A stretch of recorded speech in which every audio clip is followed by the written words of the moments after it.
Sizlar bilan bugun biz C# dasturlash tili haqida o'rganishni boshlaymiz.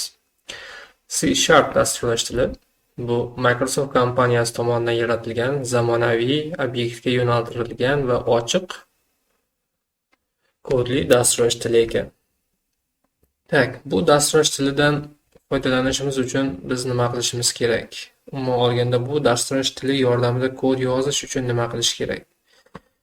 Dastlab bizga muhit kerak bo'ladi. Muhit deganimiz bu dasturiy ta'minot va mana shu dasturiy ta'minot bizga C# dasturlash tili yordamida kod yozish, uni kompilyatsiya qilish va uni bajarish imkoniyatini beradi ekan. Dastlab Visual Studio dasturini internetdan yuklab olamiz. Visual Studio dasturining versiyalari bir qancha. Bizga esa ularning ichidan eng oxirgisi 2026 kerak bo'ladi.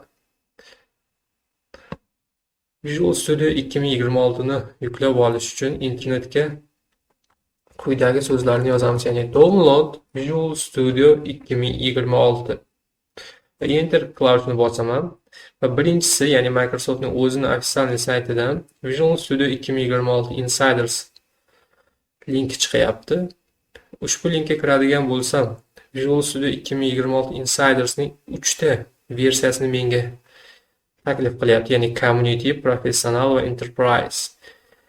Bizga eng maqbuli, ya'ni bepul varianti bu Community hisoblanadi. Mana shuni tortib olamiz. Ustiga bosadigan bo'lsam, taxminiy hisobda 4.2 megabaytlik fayl yuklab olindi. Ushbu faylni ishlatish uchun shunchaki ustiga bosib yuboraman.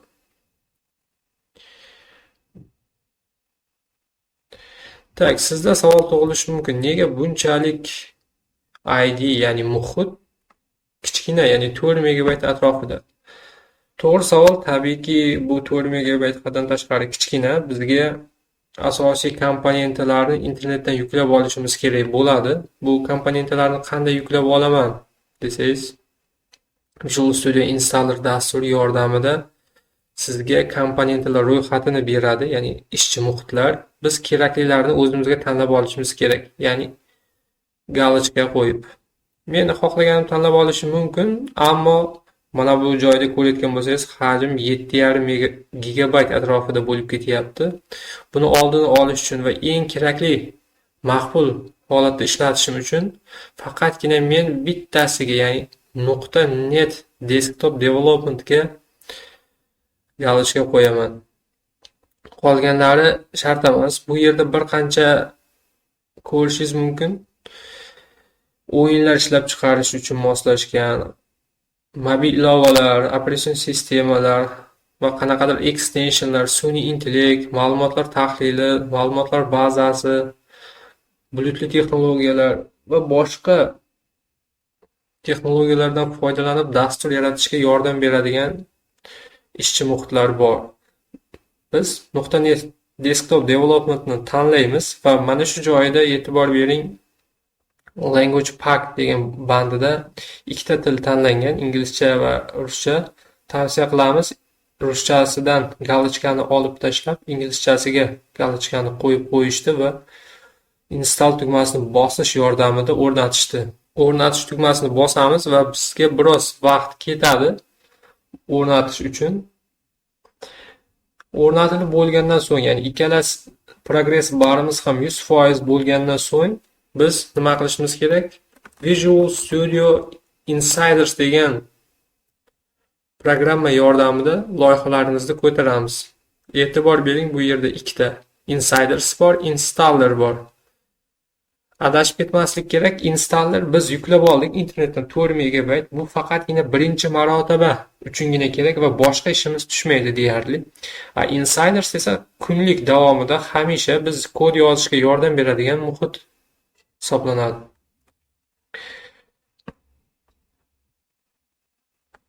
Mana bu. Ya'ni birinchi yuklab olganimiz Installer, buni deyarli ishlatmaymiz va ikkinchisi Insiders. Bu biz ishlatadigan, dasturlashga yordam beradigan muhit.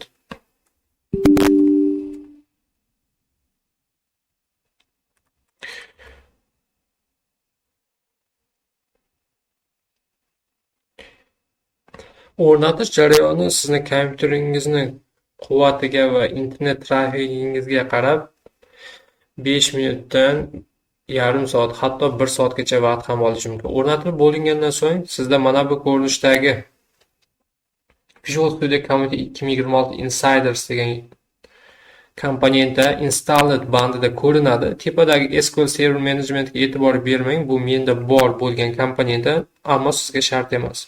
Sizda mana shu bitta komponentlarni bo'lishi yetarli. Shu bilan installerdan X ni bosib chiqib ketamiz va boshqa deyarli ishimiz tushmaydi. Endi bundan buyog'iga faqatgina Insiders bilan ishlaymiz. Insidersga kirish uchun shunchaki ustiga 2 marta bosaman va odatda sizdan so'rashi mumkin birinchi kirganingizda ro'yxatdan o'ting qismi ochiladi. Ro'yxatdan o'tish shart emas. Ro'yxatdan o'tish bosqichidan tashlab ketish ham mumkin. Ya'ni Skype degan qismni tanlab Create a new project bandini tanlayman va menga eng yuqorida birinchi console app, ya'ni konsol dasturi yaratmoqchiman va bu dasturim C# da yoziladi. Linux, macOS, Windows va konsol tipida bo'ladi. Next klavishini bosamiz va dasturga nom qo'yishim kerak ekan. Dastur 1 deb nomlayman va next tugmasini ustiga yana bitta bosaman. Create tugmasi yordamida loyihamni shablon qismini yaratib olaman. Loyiham yaralgandan so'ng ko'rayotgan bo'lsangiz, menda bor yo'g'i ikkita qatordan iborat kod bor. Birinchi qator shunchaki izoh, bu hech qanday ma'no anglatmaydi. Shuning uchun birinchi qatorni o'chirib yuborishim ham mumkin. Va mana endi dastur faqat bor yo'g'i bitta qatordan iborat bo'lib qoldi. Va bu yerda uchburchak yashil ikonkani ustiga bosib dasturimni ishlatishim ham mumkin ekan. Keling ishlatib ko'ramiz. Dasturni ishlatib ko'radigan bo'lsam, qora ekranda menga dastur natijasi chiqyapti, ko'rayotganingizdek. Demak, hammasi joyida.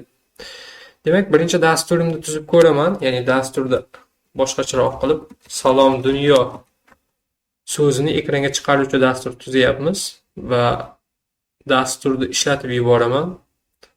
Ko'rib turganingizdek, dastur muvaffaqiyatli ishladi. Demak, hammasi joyida. Visual Studio 2026 ni to'g'ri o'rnatibman.